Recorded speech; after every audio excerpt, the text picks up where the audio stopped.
Welcome to EVONA Origin Stories, the space podcast where we bring you extraordinary leaders from within the sector as we explore their fascinating stories of early life, career, and how they broke into the space industry. Today on the podcast, we're welcoming a very special guest, Andrew Aldrin. Despite being the son of Apollo 11 astronaut Buzz Aldrin, Andrew didn't always have his sights set on a career in the space industry. In this episode, we discuss the various stops on his route into the sector, including a brief stint as a van decorator. Andrew's journey has led him to build an incredibly impactful career of his own, making a significant impact within the space industry.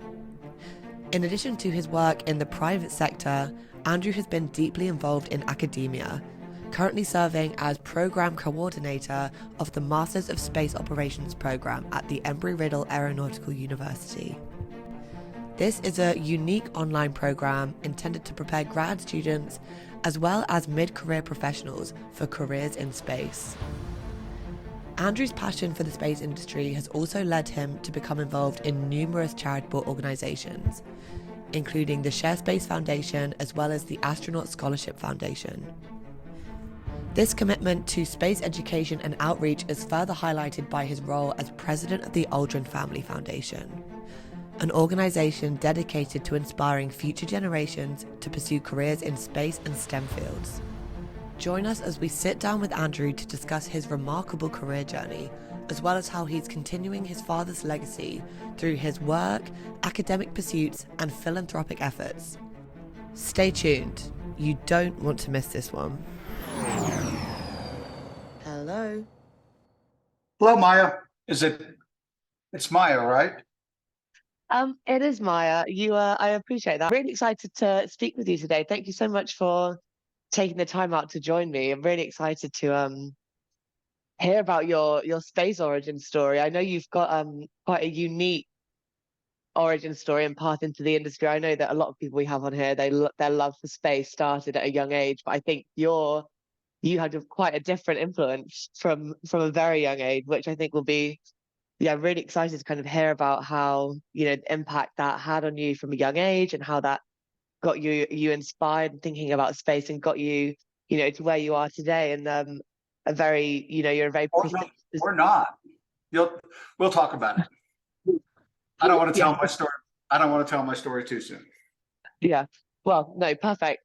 Well, then maybe a good place to start then is the early days of Andrew Aldrin. So just to give the listeners kind of a feel for you and, where you've been, talk us through kind of early life, your school, college, where you grew up, and then I guess eventually how you found your way into your early career. It was interesting growing up the son of an astronaut, but kind of interesting in a way that most people don't think about it. So where I grew up, you literally could not swing a dead cat in my elementary school without hitting an astronaut's kid. They were everywhere. So we lived at the end of a street, and so it's a cul-de-sac, and so we had a lot that was kind of pie shaped. So there were 5 houses along the back, and 3 of them were astronauts. So they were everywhere. So the upshot of that is it just wasn't a big deal to have a father who was an astronaut. That just wasn't. And so that probably was a positive thing, because I grew up thinking that space was kind of normal, and that's what we did. And we talked about space all the time, because my dad doesn't really talk about anything but space anyway. So one of the interesting little snippets is, so when my dad went to the moon, I kind of, we had talked about it, and I understood everything about the mission, and I was pretty confident in anything that NASA could do. I mean, I'm 11 years old, right? So I'm not all that smart, but I think I'm pretty smart, because you're 11 years old and that's your job, right? And so there's my dad, and what's my dad's job? My dad's job is to embarrass his 11-year-old son. right? So he's on the moon, and he had told me that, you can't really, you don't walk or run on the moon. He said, you kind of hop, and he was trying to figure out what the best way to hop was. And so he's hopping around on the moon, and there's this cable that's going out to one of the instruments. And I'm convinced that my dad's going to trip over that cable, fall flat on his face in front of 300 million people, but most importantly, in front of my classmates. Right. And my only hope for salvation was it was the middle of summer and they might forget. But I mean, honestly, that was one of the things that was going through my mind. And so it gives you an idea of how kind of normal it was. And so yeah, I grew up thinking I was normal. And then when we moved out to California and things, I realized it was sort of a little bit different. But there are movie stars in California, so they got all the attention, and that, Yeah. it was okay. So my career, I followed my passion. And I started out when I started at UCLA, I was going to be a lawyer, and I thought that's what I wanted to do. And then I actually dropped out of UCLA and started customizing vans because I thought that was cool. That was a really bad idea. Very cool. That was a really bad idea. And so I went back to school at the University of California, Santa Barbara, and I had just a series of professors who got me interested in various subjects. I got interested in political science. I got interested in international relations. And then I got interested in the Soviet Union because it was fascinating at the time. We're now in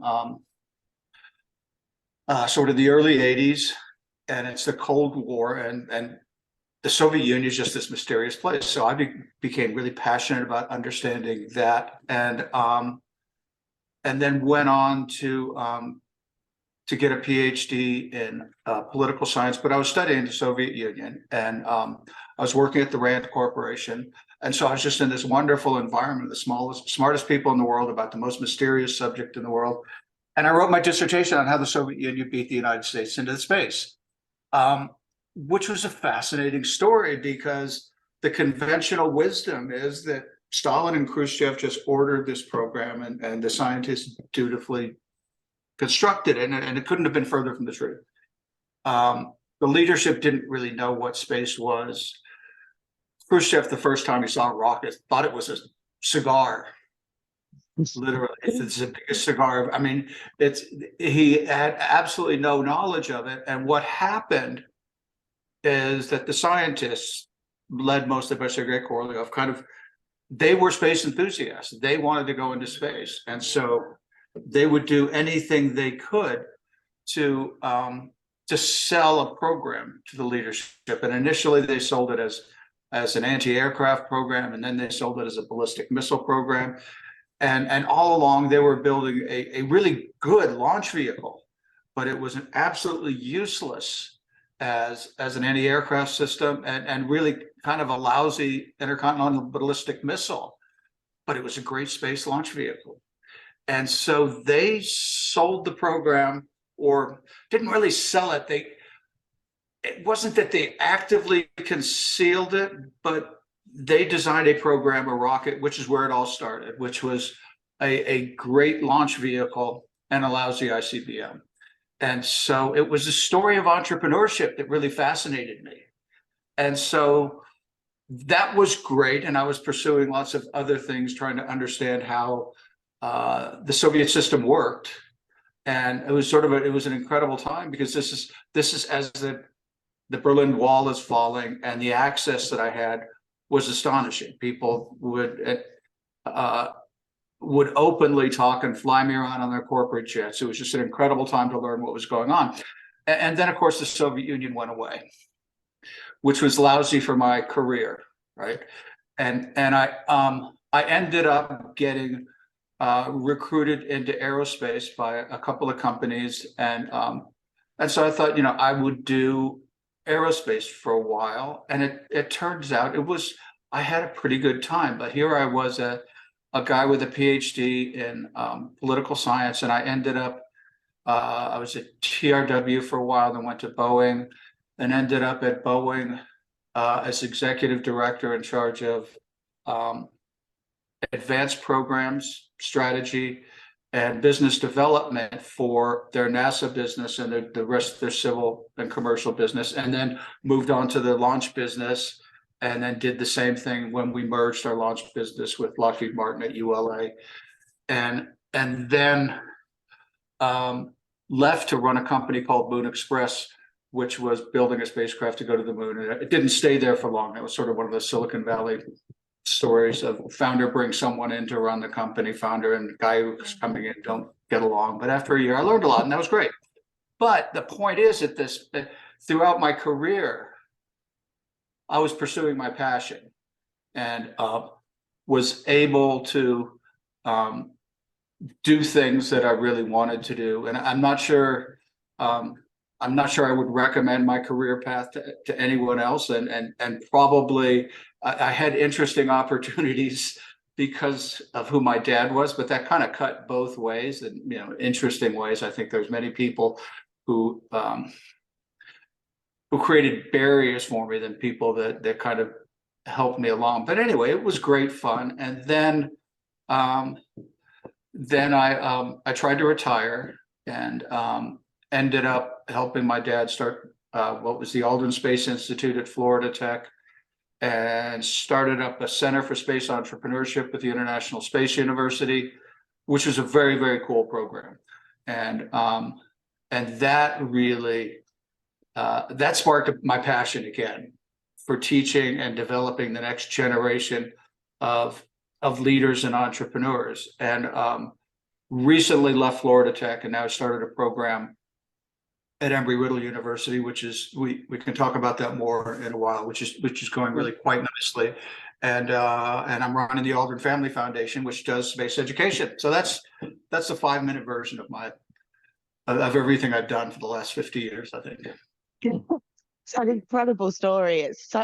You've had such an interesting route through the sector, and it's also interesting, that despite who your dad was, it's not like you instantly had this leg up right into the space industry as soon as you could. You went and did your own thing. You were customizing vans, you were looking to be a lawyer, and you kind of eventually, as you worked your way through, as you said, following your passion and saying yes to opportunities.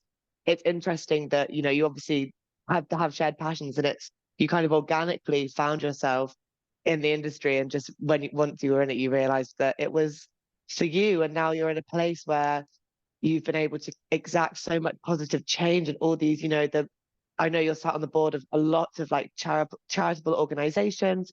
You're, as you said, heavily involved in kind of education and academia and nurturing kind of the next generation of talent for the sector, which is really interesting to be talking about on the podcast, because that is it's one of the main motives of us starting that. And it's interesting, to see how all of these passions and interests kind of fed through to each other. Your role at the Embry Riddle Aeronautical University, it's really interesting. I've had a look into that. So maybe now would be a good chance for you to tell the listeners a bit about that and what the program offers there. Sure. I want to jump back to something you said, because I think it's really important. It's saying yes to opportunity. And particularly early in people's career, saying yes, I think I won't say whatever comes up, say yes to it, but think about, I think creating momentum is really important. And sometimes it's not exactly in the direction you want to be moving, but just establishing some velocity and momentum is important, because that will make it easier when the next opportunity comes along. And today that's particularly important, because the job market is so fluid and so much is changing, and expectations are that you don't stay in a job for your entire at a single company for your entire career.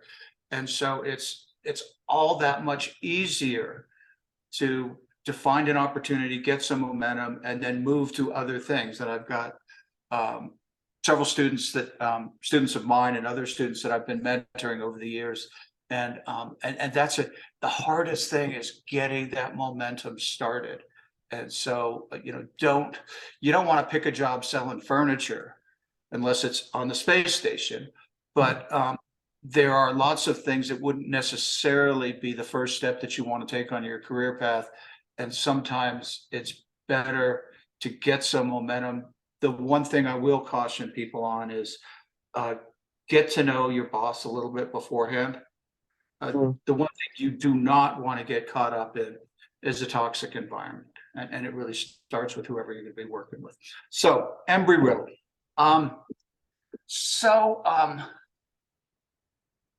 During COVID, I was still running the Center for Entrepreneurship, Space Entrepreneurship. We're running programs over the summer.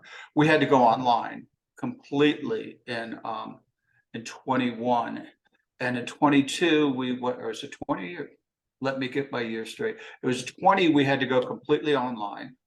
21, we did a hybrid program. But when we went completely online, actually, I had a great cohort, and some of the students that came out of that cohort have gone on to do great things. And so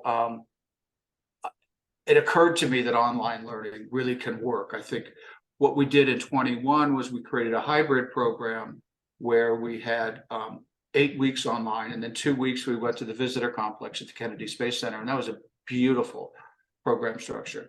But Florida Tech didn't really adapt very well to COVID, and they were sort of determined to go back to doing things the way they were doing things. And I got in touch with Embry Riddle, and at first they just said, "Great, we'd love to have you come and teach a few courses." And then said, "You know what, we just want to start a program." So we did, and we started it in 22.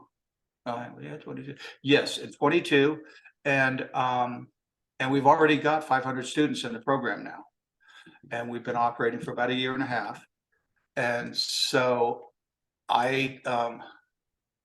this program, it really does work. And what it is that it's a completely online program, and it's asynchronous, which means we have to essentially write the book for the course in advance. And along with the book, I tape lectures, at least one lecture for every module every week. I do a lot of things on video because other than an hour or so a week where I invite students to come and just interact with me, it's something where I have to give them what they want, and the rest we do by email. And so I wasn't sure how well it was going to work, but I have to tell you that the quality of the work I get out of the students, I'll say I get it. The quality of the work the students produce is the best I've seen in my career, the best. And it's amazing how much work they put into it. And, it's always sort of, you get the top 20% do good things, great, and typically, and then the bottom 20% they're just there to get a grade. Although with space courses, you think at the Center for Space Entrepreneurship, everyone was a space cadet. And so they were all kind of dedicated. But the top 20% of what I have at Embry Riddle is so good, and they work so hard. And I don't know if it's just because it's online, but the quality of their research is just excellent. The other thing I'll say is it's a lot more work for me, because every week, we're having discussions and I'm grading short essay questions and things like that. And they've got a class project. And so, I'm working with them throughout the entire term to produce a great product, and that probably helps, because it's not like, in my courses in the past, I would give them an opportunity to present their paper and then turn in the real paper as a couple of weeks later after I comment on it. But in this case, I get to comment early and often, which helps to shape things a little bit. So I think it's a fantastic channel for delivering things. I think the program structure is pretty good too. The way we've set it up is, well, let me actually back up and talk a little bit about what motivated the program and who our target audience is, if you will, our customers, clients, our students. But we actually talk to a lot of executives, government executives, industry executives, about what they were looking for in space. And one of the things that came out was that we do a good job of training engineers. And in the United States, we do a great job of training aerospace engineers. I think in other countries, it's less so the case. Maybe pretty good in France, okay in Germany. I know less about the UK, but my suspicion is that it's probably not, you don't have as many aerospace engineering programs, but we do a good job of training engineers. I'll say generally worldwide. What we do a less good job of is training people to understand the business and actually to be able to make decisions. And in today's world, particularly in the startup community, the startup space community, decisions get pushed down to a very low level. And in order to make decisions at a lower level, you have to understand the whole ecosystem. And this is what's coming out from executives. And I have one guy in particular that spare him the ignominy of having me mention him on a podcast, but he's running a program with about 3,000 people at Kennedy Space Center that does a lot of systems engineering work and things like that. And he says that, you know, I make a lot of decisions that aren't really technical decisions, and they may not be good engineering decisions. My people need to understand, my managers need to understand why I'm making those decisions, because I can't have them questioning me because I'm making a decision which isn't a great technical decision. I know that. They need to understand that there's a lot more to decision making than strictly engineering. And so this has come out with a lot of people we've talked to. And so that kind of drove us to create the program the way we created it. And so the way we created this program is I'll also say that it's an evolutionary process. When I first came there, we had a bunch of courses that had something to do with space, and we cobbled them together, and I quickly developed a couple of new courses, and we called that, we started building the degree program. But over the course of the last year, we've developed, I think, 8 new courses. And so we've got the structure pretty much in place. And here's the way it looks. There's 4 courses that are kind of the foundation, if you will. And so there's a course that looks at technology and systems, which really looks a lot at how you tie technology and systems to cost, because it's very important to understand what things cost. The other is, I call it Survey the Space Ecosystem, and that's a quick look at all of the different market segments in space. And then there's Space Policy and Law, which looks at the structures, not just the policies themselves, but the real structures of several different nations, and how what is, if you will, the iceberg under the water that supports the space program. We can all talk about the space programs of India, the UK, whomever, but you need to understand everything that supports that. And then there's a course on program management. I think that's it. Yeah. So those are kind of foundational. And then on top of that are what I call industry verticals. And so for launch industry, communications, geospatial, and human spaceflight, we have courses that teach students what happens in that whole industry. And so they have projects that basically involve developing a business concept, whether it's within a company or a new start company, and take that concept all the way through to taking it to the market. But what you start with is the customer, because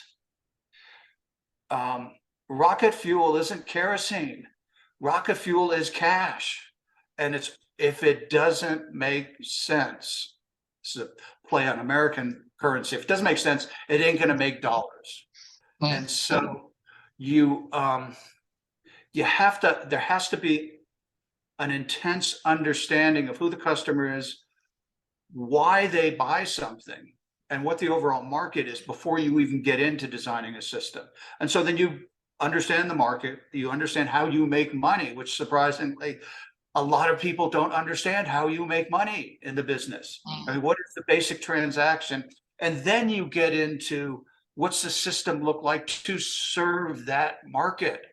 And then finally, how do you go to market? How do you compete? All that kind of stuff. it's the same basic structure for the 4 industry verticals.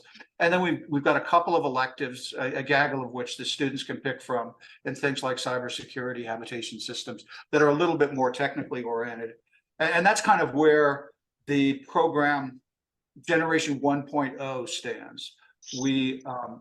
We'll be starting on what I'm going to call Generation 2.0, and we will develop a parallel set of courses that look like the industry verticals, but they're going to be technical. So instead of designing a business concept, what you'll design is a launch system, but you'll have to be an engineer and you have to do the engineering and design that launch system. But it's got to be a launch system that supports a particular market need. And so that's something we're going to do over the next couple of years. But I think that I think this is a good structure. It's very, very interdisciplinary. I can't tell you how many students are getting jobs because we're just getting our first students finishing this spring. But I think they'll do well, but we'll see. Anyway. I think so too. It sounds like this does really sound like, I think, for kind of what the kind of new and emerging understanding of the space sector is, that, it's not, as you said, it's not just rocket scientists and engineers and astronauts, and it's there's so much more beyond that. There's the business elements to it, and as you said, the operations, if you want to go as far as you say, marketing. And I think giving people who have a genuine interest of joining the sector this comprehensive outlining and understanding of the entire space ecosystem, as you said, in kind of the new environment where there's so many startups emerging, where space is kind of becoming demystified and more accessible, these diverse and kind of comprehensive skill sets, I think, are what, it's what's going to drive growth. And as you said, these people are going to be able to deal with so many elements of the business. And aside from just having the technical skills, and I think something as well with the structure of the program, having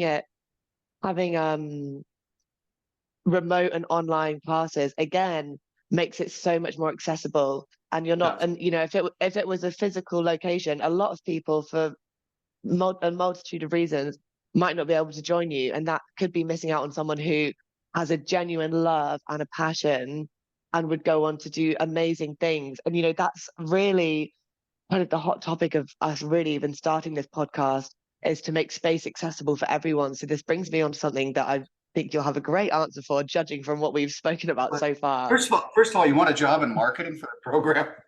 I absolutely get what we're trying to do. Oh, thank you. But yeah, so one of the as I said, the kind of hot topic at the moment, and the reason we started this, is the battle for skills and talent, and the battle to make the industry accessible, and what more we can be doing to enable that. We believe, and I'm sure you believe, and the majority of people listening to this believe, that we need to be impacting change at a much younger level across through STEM initiatives, with young children in school, to be sustaining the growth of the sector for the years to come, like it needs to do, to advance alongside humanity. I'm sure you've got some ideas and some thoughts on this. So I'd love to know what you think we should be doing differently across the industry. And as I said, at STEM and STEAM level, if we want to start bringing the arts into it. So there are kind of two things. One is flipping the coin on the other side, and that is, at a young age, space excites kids.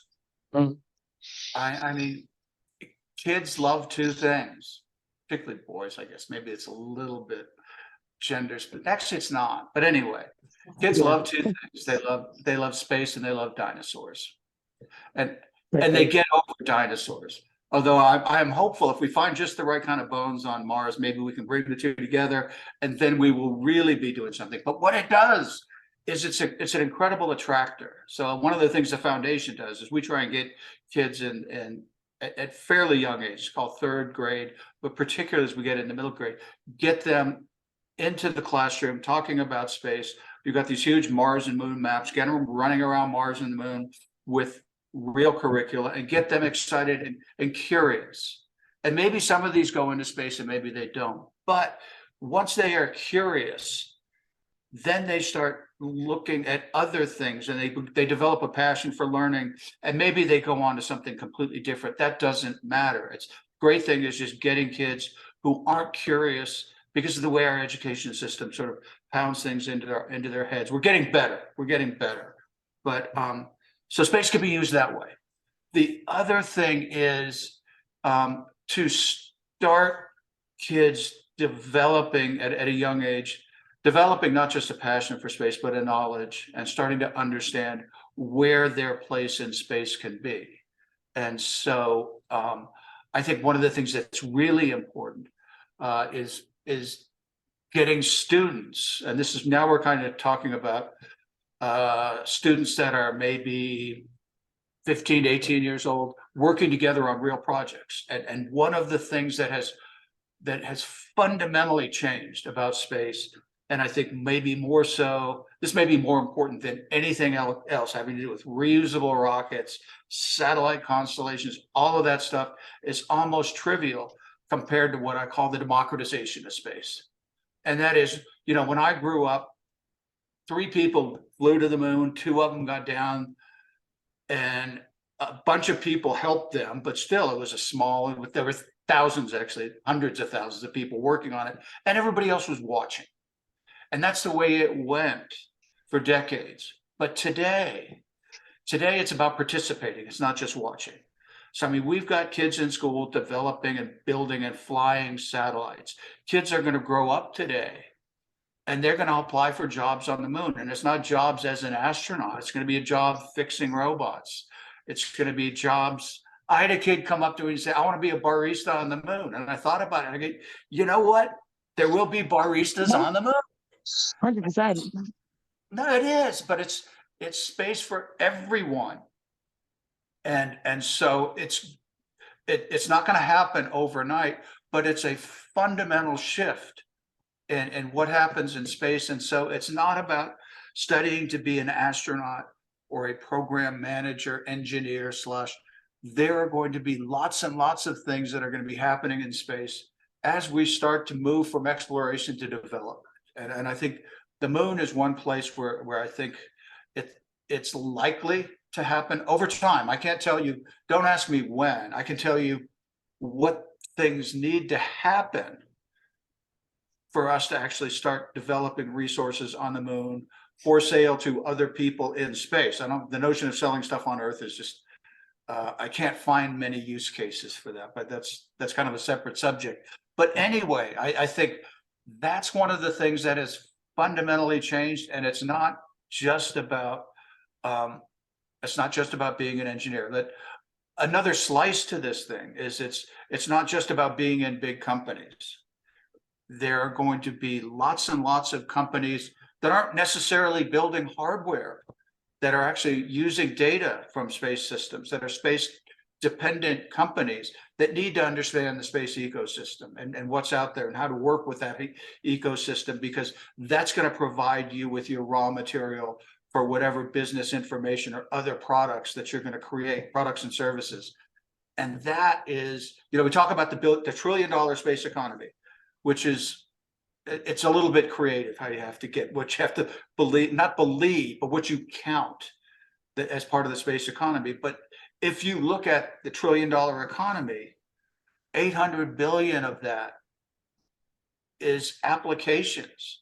It's stuff you do with data from space only, and it's vastly different from the hardware part of it. And that's where the growth is going to be. That's where the really interesting jobs are going to be.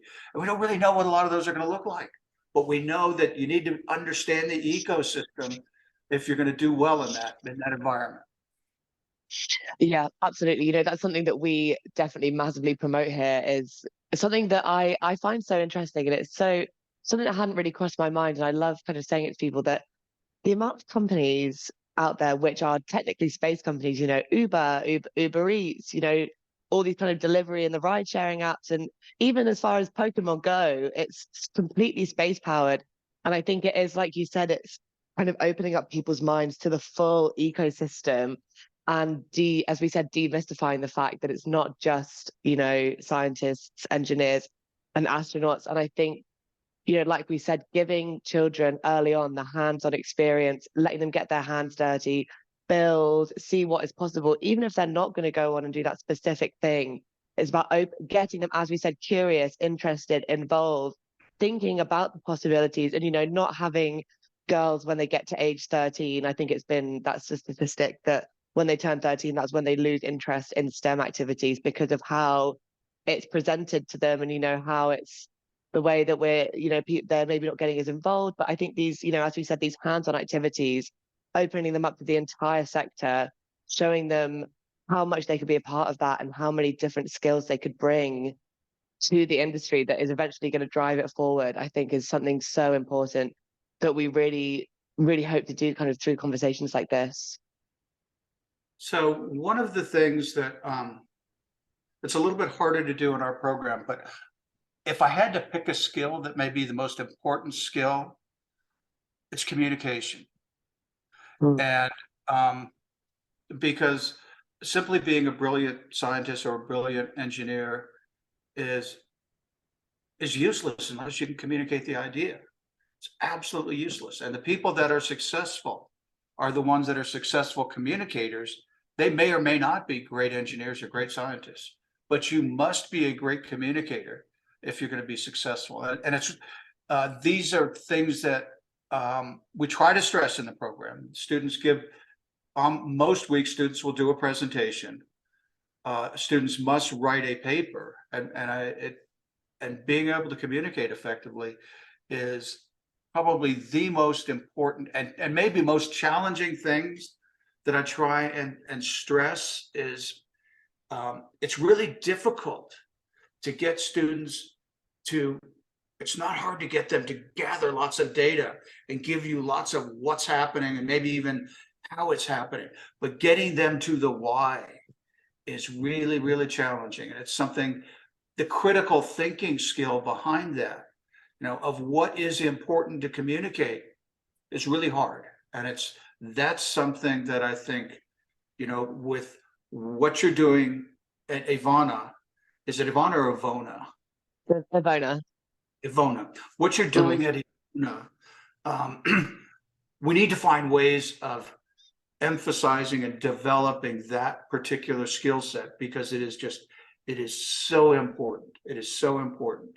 And it's not part of STEM. It's not even part of STEAM, which is why I just go, I don't care whether you're talking about STEAM or STEM or Uncle Harry, just do the things that are important and don't be governed by somebody's cute acronym. Yeah, I completely agree. We actually had Christina Corp, who I'm sure you're familiar with, on the. Christina has been a very good friend of the family. Over the years. Yeah. We had her and Nicole Stott. We had a double episode. It was a great one. It was about 2 episodes ago, and Christina said something about, which I thought was so interesting. She said this gets a lot of gasps on panels, but she said the STEM movement was a mistake because it's communicating to these children and these young people that. Yeah, all these amazing, incredible things that are possible if you open your mind to it. And if you're good at science, technology, engineering, and maths. And she said that, it's turning a lot of people off from that. And I to be honest, I think she was completely right. It's slightly controversial at first, but when you think about it, she's completely right. And as you said, I think it's really interesting that you would say communication is the number one skill because that's something that I think a lot of people wouldn't think of, but you're completely right. And it's getting to the why and it's understanding why we're doing things and the importance of doing things and not just doing it for the sake of it and for the sake of ticking boxes. I think that's something that's really, really important. And I would just kind of sticking on the topic of kind of, the importance of the both technical and non-technical skills in the sector. What advice would you give directly if someone came up to you and asked you, I want to transition into the space sector? What advice would you give to people from either a technical or a non-technical background that are really looking to kind of take that next step and pursue a career in the sector? Yeah, so that is a really kind of key point, and there's a juncture. One of the things I want to start by saying is I think it's very important for students to develop some kind of foundational skill set, whether it's engineering, whether it's law, whether it's business, but some foundational skill set that they can say, this is a skill set that I understand and I know these tools and I have something to operate from. And so what we're doing is kind of crossing the T, because if you're building a vertical skill set, and then what you need to do is understand an environment, an ecosystem in which you can use that skill set. And I do think that an engineering and technical skill set is a great way to get started, but it's not the only way to get started. I mean, obviously I didn't have one. I had another skill set, and but I think it is important to, particularly as an undergraduate, to develop some skill set. And that's why I would stress as an undergraduate to build something, and whether it's business, whether it's engineering, whether it's law, some kind of a skill set. And in part, it's just so people know you're good at something, and then develop an understanding. I think it can be a little bit dangerous for your career to just sort of wander aimlessly. I will also say that I think a good liberal education, a good liberal arts education is a great skill set. It teaches you critical thinking skills, but you've got to have something to build off of. I really believe that. It's why, you know, we're creating an undergraduate minor at Embry Riddle, and that is much more, it stresses much more technical skills. An undergraduate minor in space. You can do other things and come into space. Now, let me get to the question of career transitions. Almost all of the students who come into our program have some skill set. Most of, I would say, I don't really know the numbers. I should be able to figure this out. But I would say probably of the 500 or so students we've got, probably 300 of them are somewhere, are kind of mid-career. So they're already doing something. A lot of them have been in the military for 5 years or something, and maybe they've been working, they've been doing maintenance on aircraft, and I don't really want to do this. I can do more. Great. You've got a skill set. Let's teach you about the space ecosystem. And so what we're doing in a way isn't just teaching them about everything, but letting them explore the space ecosystem, because they don't know. They're coming from aviation. Maybe they've been working in marketing in a company. Maybe they've been doing engineering in a space company, but they really want to step up and become a manager, a leader of run their own company in a lot of cases. But I think it's really important they understand the whole system, so they know where the opportunities are. And one of the things is, and I get this with most of the students coming in, they have misconceptions about things. And so I'll just pick on one of my favorite hobby horses: reusable launch vehicles. Reusability is great. I mean, there are actually lots of good things about reusability, but it doesn't make a launch vehicle free. The launch vehicle itself, the hardware, if you take the whole hunk of hardware, everything it takes to build it, might be 40% of your total cost. So if you got that vehicle for free, you still have 60% of your cost to worry about. And in many ways, that's not the best cost target, because even as you do things reusably, you might knock your material cost or your production cost in half. And so now you're talking about you've knocked 20% of your cost. That is not revolutionizing space transportation. And so there are myths like that exist throughout the industry, where you know, there are other things that have to do with satellite constellations and things like that. It is really, really hard to take a satellite and communicate broadband data to a phone which has an antenna this size. It is really, really hard, and you need to understand these things, and then you'll understand where the value is in space, and you'll avoid beating your head against the wall in a part of the industry that just may not. There are lots of parts of this industry that do not make sense, which is one of the reasons my students call it the cosmic curmudgeon. I love that. I think that's sorry, that's a little bit of a rant, but it's true. No, please get passionate. We love to hear it. Yeah, I think you've really hit the nail on the head there. I think having a full, like you said, having a full understanding of the ecosystem to kind of identify where the opportunities are is so important. And just to kind of go back to your first part of the answer, I think that's so key to anyone listening to this who, you know, is maybe not is maybe to take their first steps yet. That's such good advice to hone in on your kind of foundational skill, find out what you love, and then if you love space, then take the skill that you love. It doesn't have to be, as you said, doesn't have to be engineering, doesn't have to be anything like that, but hone in on what you love and then take that skill into the most exciting industry in the universe, I think. And I'm sure a lot of people think that because, you know, there's so many people that love space, but you know, once you combine this is kind of how I felt when I joined EVONA. You know, I went to my interview and I said, I love space so much. I think it's so cool. I think it's magic and I love writing, but I don't really have any knowledge of engineering and etc. And they said that's all we could ask for is that you love what you do and you want to do it for space and you love space. And I said, well, I absolutely do. And I think it's a really amazing opportunity to be able to combine something that something that I knew I'd be doing as a career, you know, studied English writing, but just a life. I don't know how anyone could not have a lifelong love of space, and I think it's something that I really like. Kind of love opening people's eyes up to is that it's open to anyone. If you want to be a chef, if you want to be an artist, if you want to work on reception and answer the phones, you can do that. You can set your sights wherever you want to, but you could be doing it for a space organization that is, you know, and I think that's incredible. I think it's, yeah, as I said, a lot of people don't realize that. So yeah, I think hopefully we can turn some people onto that through these conversations. Obviously, I agree. This is my passion right now.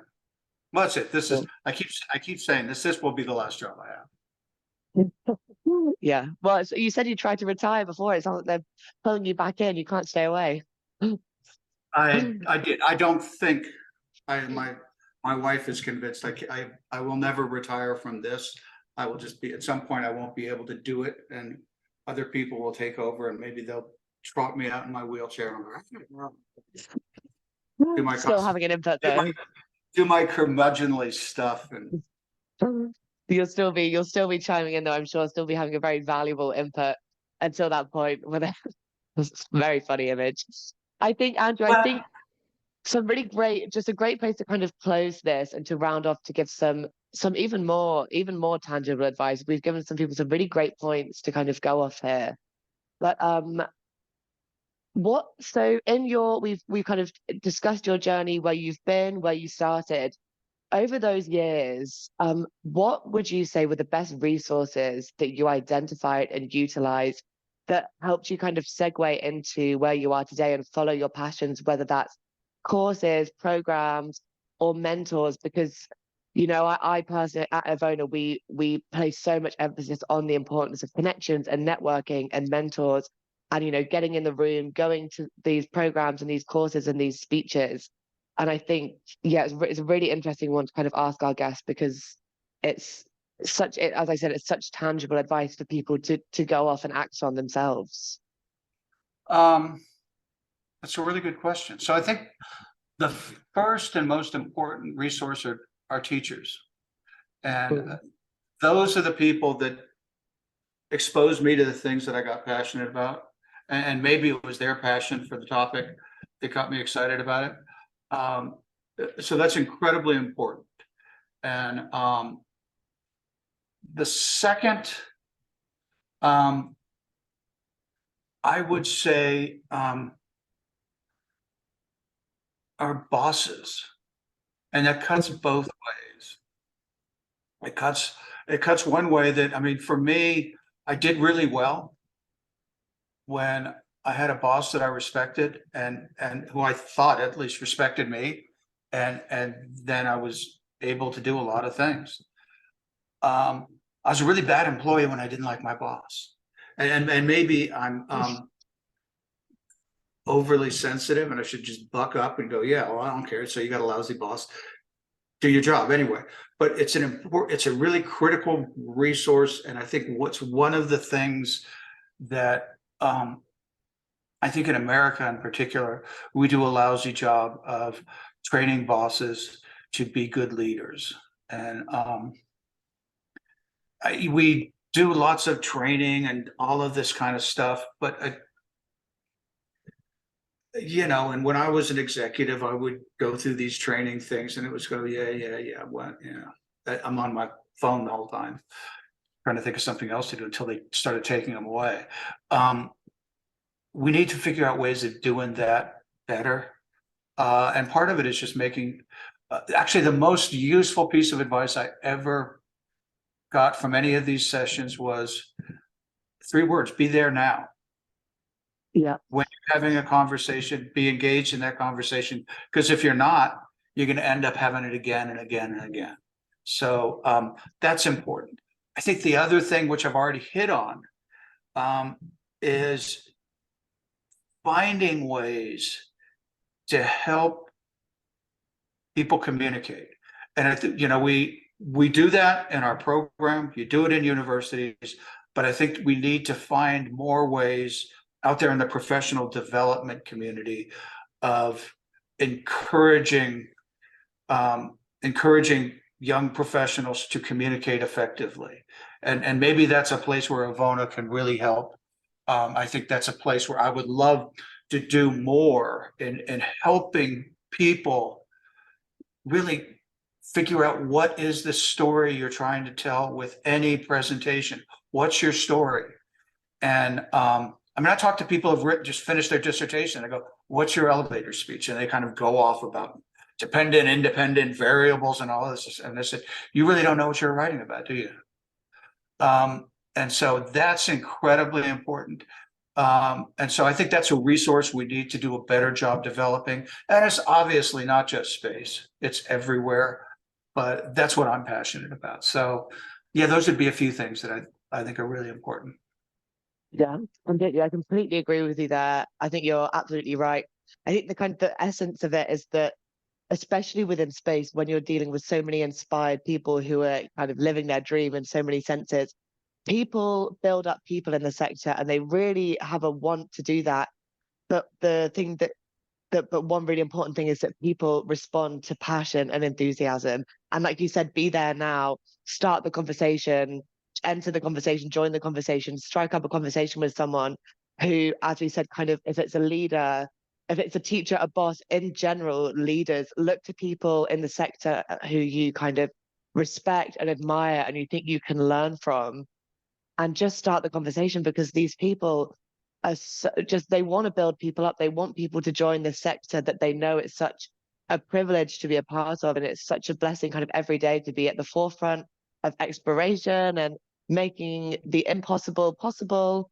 And yeah, and like you said as well, communication is a huge part of that, communicating as a leader, communicating, you know, communicating kind of advice to people, and as kind of an aspiring someone joining into this industry, finding ways to kind of communicate your passion and what you're interested in. And then that's where your journey starts. You never know who's going to point you in what direction, who's going to give you the email address of someone who could, as we said, saying yes, you could never know where you're going to end up. And it's just, I think that is my favorite thing about the sector, is the possibility when you just say yes and open your mouth and get in the room, because the people are so incredible.